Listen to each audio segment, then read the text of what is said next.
তারা ওই ৪ এবং ৫ তারিখে তারা রাজপথে ছিল। তো সেখানেই তাদের সাথে আমার দেখা হয়েছিল। ওই জেদ ধরেই যে উপস্থিত ছিলাম এবং আমি তাদেরকে দেখি। এজন্য তারা ভাবছে যে এখন আবির যদি বেঁচে থাকে তাহলে আবির এটা প্রকাশ করে দিবে। আমার নাম মোহাম্মদ আবির শেখ, আমি রাজশাহী সময়ের ফটো জার্নালিস্ট। আমার উপরে আমরা বসেছিলাম ২ জন, আমি এবং আমার বাড়ির পাশের এক ভাই। ঘটনাটা কোথায় ঘটেছিল? এটা হলো আড্ডির মাঠ। বসে থাকতে থাকতে হুট করে আমাদেরকে ঘিরে ধরে।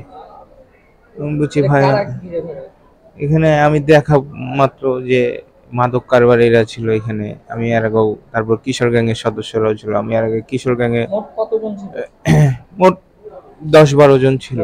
আবির, আপনাকে যখন তারা ঘিরে ধরলো তারপর কি হলো? তারা আমাকে এলোপাথারি ভাবে মারতে থাকে। তারপরে আমি মাটিতে পড়ে যাই। তারপরে আমি উঠে পালাতে গেলে সাজ্জাদের হাতে থাকা তলোয়ার দিয়ে আমার গলা বরাবর আঘাত করতে চায়। তখন আমি হাত দিয়ে আটকালে আমার হাতে এই জায়গাটা নেমে যায়। আপনার কি ওখানে আঙ্গুল কেটে গেছে? হ্যাঁ, আমার আঙ্গুল কেটে ঝুলে গেছে এবং আমার এইখানে সেই স্টেপও করেছে। এরপর যখন আপনাকে তারা মারধর করছিল, কেউ কি আপনাকে সাহায্যে এগিয়ে এসেছিল? হ্যাঁ, আমার ভাই ছিল বাড়ির পাশে, সে আমাকে সাহায্য করতে আসে। সে তাকেও ল্যাপস্টিকের বাড়ি মারে, ধরে রাখে। তারপরে আমাকে এক সময় সে আমাকে রাজশাহী মেডিকেলে নিয়ে আসে। আচ্ছা, এই ঘটনাটা কোথায় ঘটেছিল? এটা হলো আড্ডির মাঠ।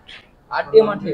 জি এটা কি শাহ মখদুম থানাধীন? জি জি আচ্ছা, তারা কি কিশোর গ্যাংয়ের সদস্য ছিল? জি, সে এখানে কিশোর গ্যাংয়ের সদস্য ছিল এবং মাদক কারবারি কমলার নাতি বাপ্পিও ছিল। আচ্ছা, আপনাকে যখন মারধর করছিল আপনি কি তাদের চিনেন? জি। কারা কারা ছিল একটু নামগুলো বলুন। কিশোর গ্যাংয়ের লিডার শিহাব ছিল, সাজ্জাদ ছিল, সাদ্দাম ছিল এবং বাপ্পি ছিল, আর আলামিন ছিল। আচ্ছা, আচ্ছা, এই যে আপনাকে ৭-৮ জন বা ১০ জন মিলে যে আপনাকে মারধর করলো, এটা কি কারণে আপনাকে মারধর করলো?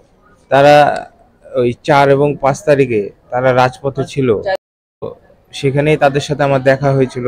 ওই জেদ ধরেই যে ছাত্র আন্দোলনে তারা যখন হত্যাকাণ্ড চালাচ্ছিল সেই সময় আপনি উপস্থিত ছিলেন? জি, আমি ওখানে উপস্থিত ছিলাম এবং আমি তাদেরকে দেখি। এজন্য তারা ভাবছে যে এখন আবির যদি বেঁচে থাকে তাহলে আবির এটা প্রকাশ করে দিবে যে আমরা সেদিন হত্যাকাণ্ড চালিয়েছিলাম। এর জন্য আমাকে মেরে ফেলার চেষ্টা করছে।